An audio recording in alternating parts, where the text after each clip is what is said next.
السلام علیکم ورحمت الله وبرکاتو. ملګرو دغه ویډیو تاسو یې نه دغه بابا د هغه بابا دی چې څه وخت مخکې د عمرې په دوران کې د دې ویډیو هغه وایرل شوه. د عربو میډیا هغه مشهور کو. بیا زمونږ په پاکستان کې بعضې ملګري هغه داسې دي، زمونږ ملګري بعضې دي چې هغوی په پاکستان کې د ټولو نه اول ویډیو د دې په باره کې هغه ما ولیدله چې دیو کړې وه، دغې کسانو کړې وه. نو دغه بابا زمونږ د خپلو ملګرو هغه مشهور کو، او بیا به وروسته چې دی نه هغه ویډیوګانې کوي چې یاره دې خلکو ته پیر جوړ کو، دای ته جوړ کو. نو یاره تاسو راتو رات یو سړی دومره حد ته هغه ورسوئ چې دا خلک هغه خو بیا د دغې بدعاتو عادت خلک دی، نو بیا دې چې دی نه هغه دا چل نه شول. دغه بابا یو ساده سړی و، عمرې له تللی و، خپلې ګډې بېزې هغې خرڅې کړې وې، په هغې باندې عمره وکړله. عربو چې دی نه هغوی د هغوی په میډیا کې هغه راغی، خو لیکن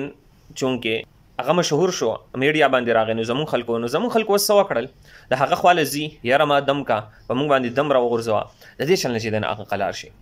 ګوره دا خبره ډېره مخکې چې دی نه هغه بیا روانه ده. سبا ته خدای مه که دغه بابا وفات شي، په ده باندې به مزار جوړ شي، پیر خلکو خو ورته القابات ورکړي دي که نو، پیر بابا عمرې شاه او قسمه قسم القابات چې دی نه هغه ته ورکړلی شوي دي. نو بابا ته هم دغه د دې چې څومره متعلقین دي هغوی ته هم دغه درخواست دی چې دغه خلک منع کړي، نه راځي او دغه دمونه وغیره هغه پرېږدي، او کم خلک چې راځي هغوی ته هم دغه خاص دی چې د دې څیزونو نه هغه خلار شي. مخکې ته چې دی نه هغه دا خبره کم طرف ته هغه روانه ده، د حضرت نوح علیه السلام د قوم چې کم بوتان وو،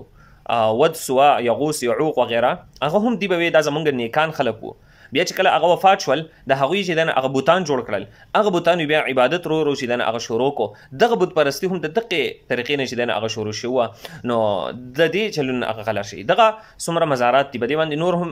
انشاءالله زه ویډیوګانې هغه جوړوم. دغه مزارات په دې کې اوس یو راوتی و پیر شلوار شاه، نو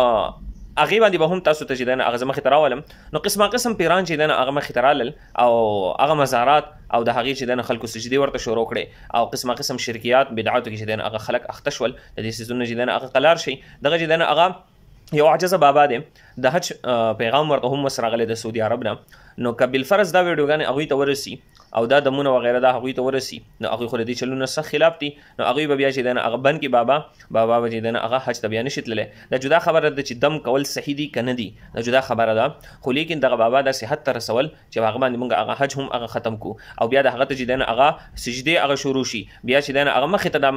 خبره ډېره مخې ته چې دی نه هغه بیا روانه ده. نو دې چلونه زموږ پاکستانیان یقینا چې دا ډېر ساده خلک دی، عربو ته پته نه وه چې دا بابا د پاکستان دی، که هغوی ته پته وه هغوی به دا چې دی نه هغه چېرته هغه هم نه ورکوه چې دغه بابا هغه د پاکستان اوسېدونکی دی، او د دې خلک هغه خلک دی چې هغه په معمولي